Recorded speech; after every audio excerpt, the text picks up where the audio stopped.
دلته چې سپیلې ونې کېږي بیا داړل هم کوي ګنې زمونږ څه دي چې لاسو کې ډبرې ساتو اخر تر کومې به ناولې رویې زغمي څوک اخر تر کومې به لهجې خپلې بهترې ساتو او علایشونه زړه کې جه شي په قسم نه وځي مونږ که هر څو تېنه لمنې لرې لرې ساتو د بوډۍ ټالو د رنګونو ډکو که زما خیالو د رنګونو ډکو او آینې خورم قسم دروغ نه وایم جمال جمالو د رنګونو ډکو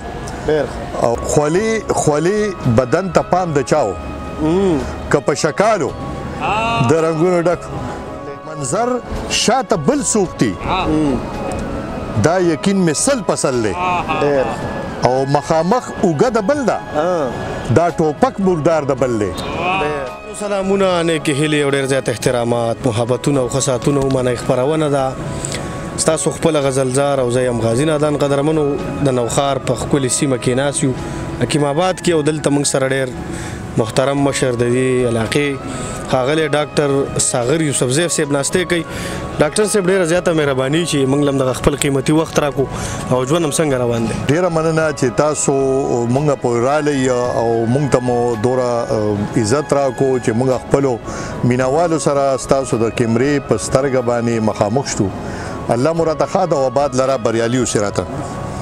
ډاکټر صاحب د څومره وخت نه شاعري کوئ او بل دا خبره ده چې څومره کتابونه تاسو چاپ دي یا ناچاپ دي نو ډېره مهرباني تقریبا جی د 1987 نه شاعري کوم او تر دې وخته پورې د نثر مې یو کتاب چاپ ته غرمې د افسانو کتاب دی او یو جام په نوم باندې د غزلو او د نظم کتاب چاپ ته او درې څلور کتابونه پبلشر سره پراته دي چې څه د ستونزو د وجې لا چاپ شوي نه دي صحیح ده ساغر صاحب داسې ادبي ټولنو کې ناستې کېږي که نه او جی منګه جمال پښتو ادبي ټولنه چشمه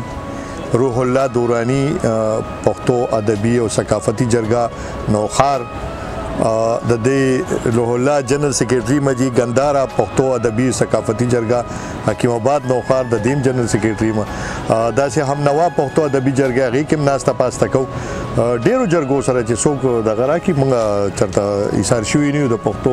ادب خدمت لپاره صحیح ده ډاکټر صاحب زه مې یو کلام ورو کنه نو بیا ممکن ته پوښتنه یو کلام مو چې د بوډۍ ټالو د رنگونو ډکو د بوډۍ ټالو د رنگونو ډکو که زما خیالو د رنگونو ډکو او آینې خورم قسم دروغ نه وایم جمال جمالو د رنگونو ډکو او د تجریدي فن انظر ژوندون دای کمالو د رنگونو ډکو او خولې بدن ته پام د چاو که په شکالو د رنگونو ډکو یو جهان مننه جی ډیره مننه ستا په خوا کې او ساغر تیر کړي دغه یو کالو د رنگونو ډکو مننه بالکل یو لحظه کې بیا راستون شو تر حیوانه پورې سکه سفر د ارتقا شو انسان پورې سکه سفر د ارتقا شو انسان پورې او د مقدس جذبو غسل د پوینو روان بیا مقدس نظرانی وړي اسمانه پورې بیا مقدس نظرانی وړي اسمانه پورې او نادان سے وای د صلیبونو شمار ګرانو ضرورت هم نو د صلیبونو شمار ګرانو ضرورت هم نو خو یو قطار له میدان تر زندانه پورې خو یو مننه جی د صلیبونو شمار ګرانو ضرورت هم نو خو یو قطارو د میدان تر زندانه پورې او د وینو ډند کې خوالار ابن آدم فقط د وینو ډند کې خوالار ابن آدم فقط د فرشتو داستان میں اولستو شیطان پورې مننه جی د فرشتو داستان میں اولستو شیطان پورې او د تمدن د بربادۍ تاریخ هم دومره زور دی څومره چې هم چا بیان کړی دی ودانه پورې جوړه بنشي بیا چرته کې کښتۍ کې د نوح که دوباره خبره ورسی طوفانه پورې تا د دوزخ څومره لري دی نږدې څومره دی هغه ساغر خور نیولې دی د ځانه پورې مننه جی ډېره مننه ډاکټر صاحب په دې موجوده دغه باندې به یو دغه ومه چې نه ستومانه نه خجل دی ښه سپین سترګې د کام غل دی همدردي مې ورسره ده چې غلا نه ده بل څه چل دی او د منظر شاته بل څوک دي دا یقین مې سل پسل دی او مخامخ اوږه د بل ده دا ټوپک مردار د بل دی څوک چې خوځي هغه سوځي ګنې کم یو سړی شل دی دایرې دي هر خوا تاو دي په هر ځای کې مورچل دی او عدالت ته که انصاف ته زورورو سره مل دی او رانیولې چې کوم چا دی هغه مونږ پورې کمبل دی ساغره دلته داسې ډیر دي لګولې چې پل دی هم د بلۍ فکر هم خیال کې به وزرې ساتو د ټپوسانو ښار کې اوسو او کونترې ساتو او دلته چې سپیلې ونې کېږي بیا داړلم کوي دلته چې سپیلې ونې کېږي بیا داړلم کوي ګنې زمونږ څه دي چې لاسو کې ډبرې ساتو ګنې مننه جي اخر تر کومې به ناولې رویې زغمي څوک اخر تر کومې به لهجې خپلې بهترې ساتو او علایشونه زړه کې جه شي په قسم نه وځي مونږ په قسم نه وځي مونږ هر څو تې نه لمنې لرې لرې ساتو مننه جي او بیا چې لاسونه ګریوانونو ته رسیږي ساغره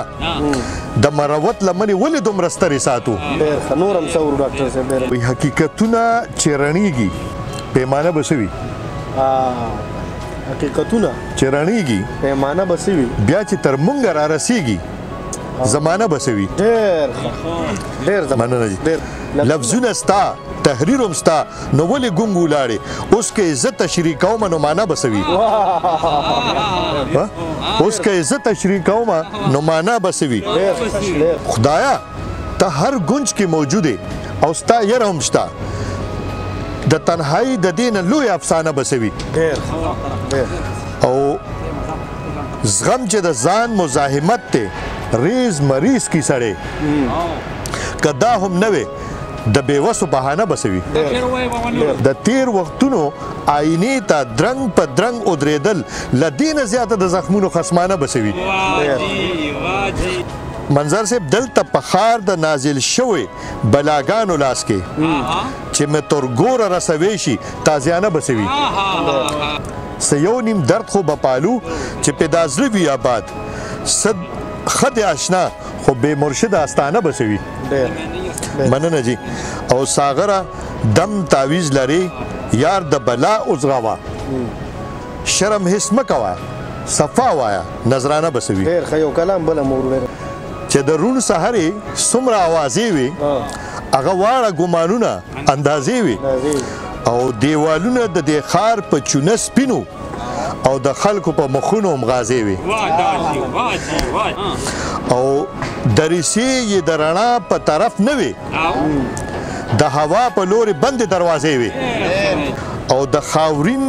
طبیعت نسبت مې د پاللې د دې خاورې سراهی وي که کوزې وي د دې مونږ چې وکړې فرض عین وي هغه لاړې هغه لاړې خو د خلکو چې وکړې منازې دي را سره مې ارزوګانو خپې راښکلې جنازې سره روانې جنازې وي مننه جي او ساغره وایه که نه ځان ته چې غوږ وي ساغره وایه که نه ځان ته چې غوږ وي دې خالی میدان کې بیا سانګازې وي زړه مې وریږدي وجود میږي شي چې ښکالو چرته د خپو مې خواو شاشي او ستا سراب بلتون کې مسافر زړه تګې ستړې او سا شي تګې ستړې او سا شي او د ساغر د بېوسۍ انتها دا ده ستا تصویر مخې ته کېږدي په جړا شي ډېره مهرباني د وخت راکولو ډېره مننه الله دې ګل لره قدرمنو تاسو را سره ډاکټر صاحب واورېدو د دې دغه کلامونه زما یقین دی چې ستاسو د زړونو او ذهنونو دروازې به وټکوي بریالي اوسئ